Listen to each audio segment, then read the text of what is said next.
So Patrick, thank you for being on Leader Pass podcast. I'm glad that you're here and stuck around. We had a schedule issue, but man, can't wait to hear about the relationship coaching and training and cohort. But first, tell me where you're from and a little bit about what you do. Yeah, I'm from Portland, Oregon. The name of my company is the Galvanizing Group, and we are the creators of the Relationship Building Academy. So our job is to help our clients build better internal connections, employees with each other, as well as external connections, how people connect with the clients, the prospective clients, and the referral partners for those businesses. Okay, super cool. And where did you start this, or how did you start that idea? In my business life, I've discovered that really it's all about relationships. And I didn't initially know that. I came out of business school thinking it was about advertising and marketing, and I was pretty awesome at spending money on advertising and marketing. I did that in my family's business, and I learned that that was not bringing in the customers. It was all about the relationship and the connections that we were making or failing to make. So I left the family furniture business almost 25 years ago, a long time ago. Was that a big deal when you left? You know what? It's a credit to my dad. He said, you got to pursue what you love. I can tell you're not a retailer, so go do something that you want to do. And it was a great call. So I've been able to focus on relationships, which is the part of the business I enjoyed the most because I learned it was the most important. And I also discovered it's not taught or talked about nearly enough. People go to business school like myself, study marketing, finance, statistics, but no courses about relationship building. If that's the driving heart and soul of what allows a business to succeed, then it should be taught because it's a mindset and a skill set. So where did you start? Like, where did you just start finding relationship books and get around other speakers or teachers who could kind of educate you? So looking and seeing what was out there, and there wasn't a ton of stuff really that spoke to me. So just through sort of trial and error and experimenting with different things, having interactive elements to my presentation, seeing what worked, and what I discovered, speaking about relationship building is good. You can reinforce a mindset, but the skill set of relationship building, someone's not going to walk out of a 45-minute or 60-minute presentation saying, okay, now I'm going to be a great relationship builder. You need to spend time with them. And did one-on-one coaching. That was not so good. If you're teaching relationship, then why not have a relationship of a cohort of 6 to 8 people? And we discovered that was really where the magic happened, is when we worked in cohorts. That's great. And you've been doing it for 25 years. The cohorts we've been doing for about 7 years now. 7, but the training, the academy, all that. I've been a 20-year NSA member. So it's been a journey. That's awesome. You kind of figure out along the way what really is the most effective way to cause change in people. So will you actually go in, they'll bring you into an organization that's either having issues or sees the value in it and then say, come help us? And then do you just spend time with them throughout the year, or what's your model? Usually they'll come in and say, give us a talk about relationship building. Come in 45 minutes, an hour, 90 minutes, make it interactive.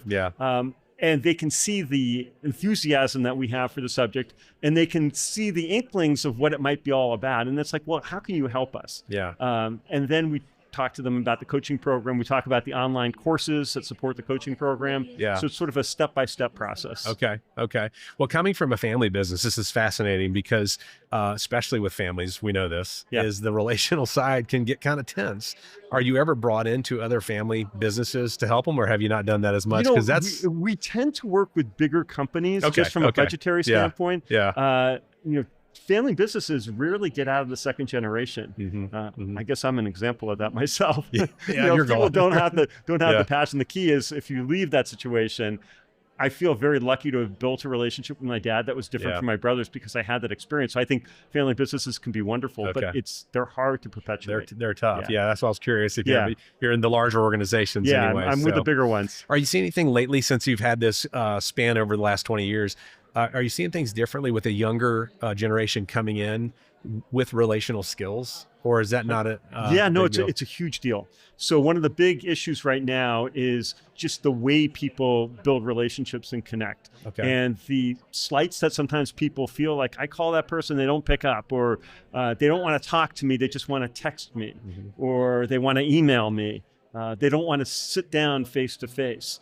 And I think one of the real challenges out there is people tend to do what makes them feel comfortable. And if you want to be a great relationship builder, you have to be communications agnostic. Realize who you're talking with. If it's a younger employee or a peer, maybe they're not responding to you in the way that someone of your age or your generation might. It doesn't mean that they're dissing you. It just means that they're different.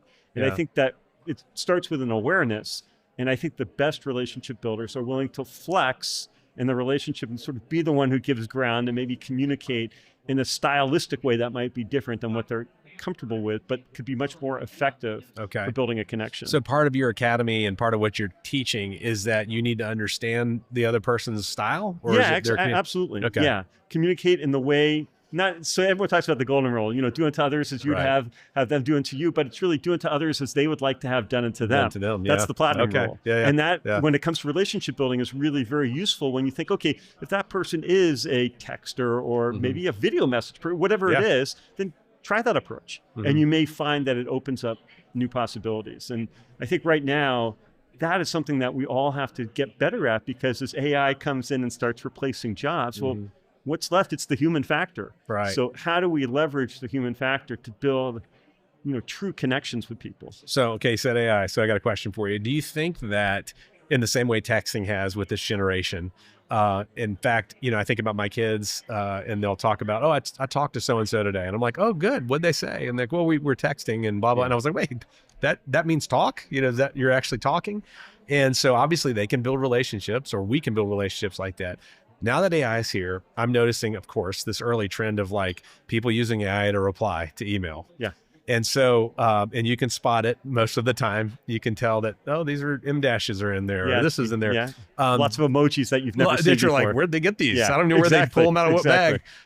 Do you feel like that is still, do you think you can still build the relationships using a tool like that? I think AI can be useful as an addendum, but not as a replacement. Okay.